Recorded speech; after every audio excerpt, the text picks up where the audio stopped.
Siamo orgogliosi di essere stati i primi perché probabilmente, diversamente dagli altri, abbiamo un'idea più precisa del valore dello Statuto, nel senso che riteniamo che lo Statuto sia non solo la carta costituzionale della nostra realtà regionale, ma soprattutto un modo di iniziare una legislatura dando un significato alle cose che vogliamo essere come ente regionale. Cioè, nello Statuto noi abbiamo voluto sostanzialmente dire cos'è o cosa vogliamo che sia il Veneto e soprattutto dire quali sono le funzioni proprie dell'istituzione regionale. Nasce da un lavoro a cui io avevo tra l'altro partecipato proprio come componente della Commissione Statuto nella scorsa legislatura, che aveva fissato alcuni criteri, parte dei quali erano anche erano condivisi dalle forze politiche.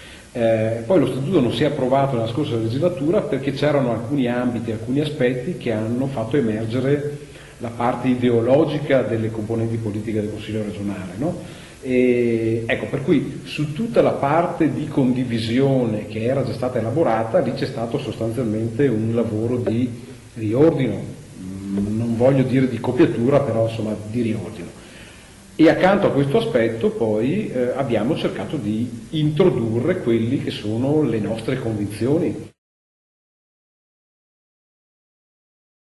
Rispetto a questo quadro generale di condivisione, noi abbiamo introdotto degli elementi soprattutto di novità, nel senso che chi governa oggi la regione con forza ha un'idea di chiusura. La nostra cultura invece ci dice che se il Veneto nei secoli è cresciuto come è cresciuto è perché ha avuto una straordinaria capacità di apertura.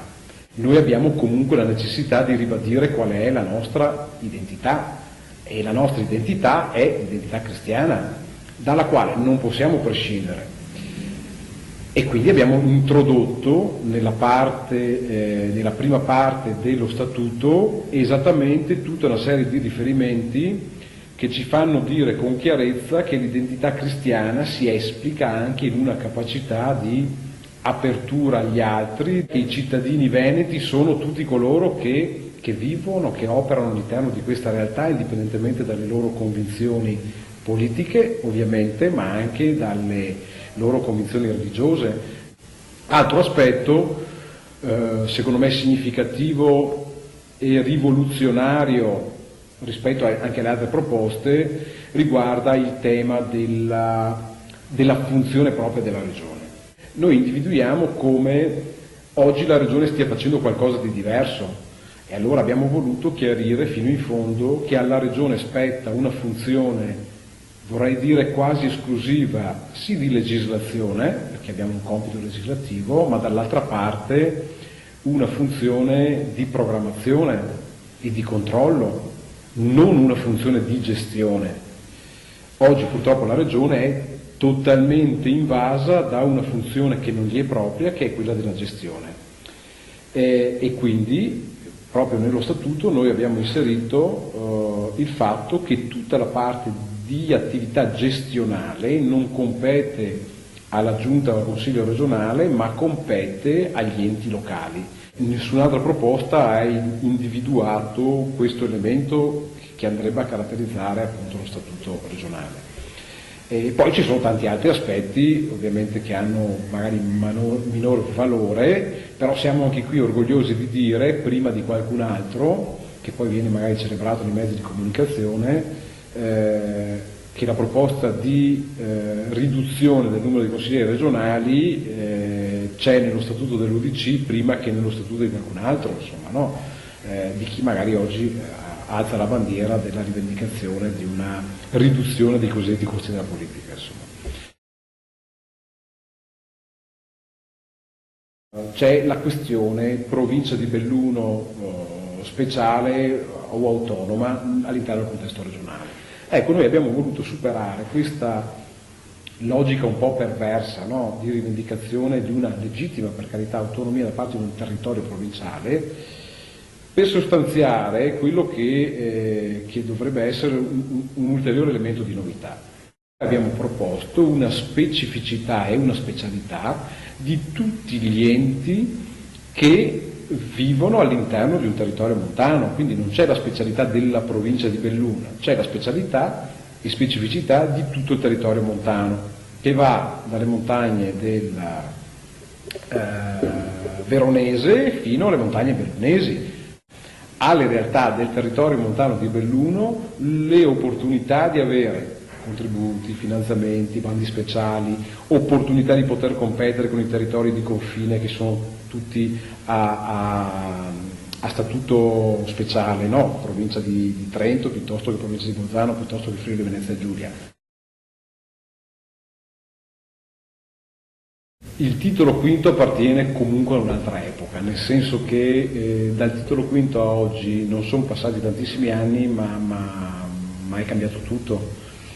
È cambiata intanto la situazione economica e c'è bisogno, soprattutto in questo Paese, di una razionalizzazione degli enti.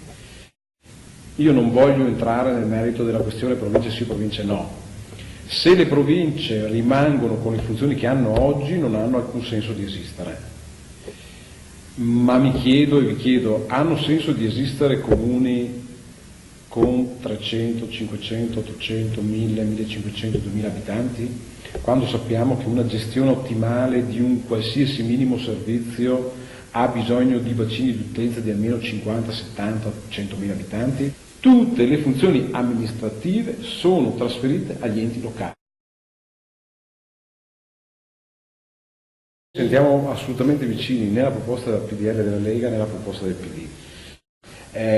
Dopodiché, siccome il tema è diventato un tema elettorale, ecco, noi non è che lo facciamo per una ragione elettorale, noi lo facciamo per convinzione, qualcun altro lo fa per. E credo che la differenza tra la nostra proposta di statuto e la loro proposta di statuto è esattamente questa, parlo del PDL in particolare. Okay? La proposta del PD, ma non è per criticarla, c'è un limite, perché la provincia metropolitana racchiude 3 province, che sono Treviso, Venezia e Padova, la Patreve, che è vecchia storia, insomma, no? Questa sarebbe l'area metropolitana. Consideriamo le 2 aree del disagio, chiamiamole così, per certi aspetti Rovigo, per molti altri aspetti Belluno. Vorrei ricordare al PD che lasciamo fuori un'area che è messa insieme la più potente del Veneto sul piano anche economico produttivo, che è quella veronese e vicentina. I valori non sono mai negoziabili. Allora, non si può introdurre l'idea di identità cristiana e contemporaneamente dire prima i Veneti. Prima i Veneti quali Veneti? Chi? Siccome loro lo fanno esclusivamente in termini strumentali, non siamo assolutamente d'accordo su questa impostazione, che tra l'altro è un'impostazione assolutamente anticostituzionale.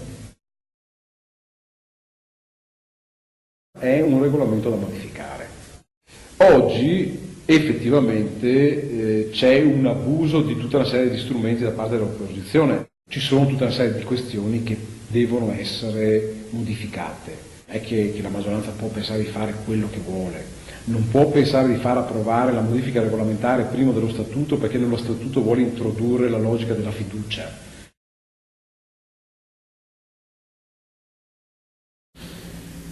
Tra gli obiettivi che mi ero posto, al di là di inserire la nostra matrice, insomma, c'è stato anche il tentativo di poter ridurre il numero degli articoli. Poi, man mano che andavo avanti con la formulazione, mi sono reso conto che questo lavoro oggettivamente l'avevo già fatto nel 70.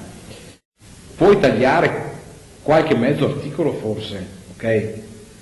Anche noi sul nostro, cioè, ci sono alcune parti ridondanti.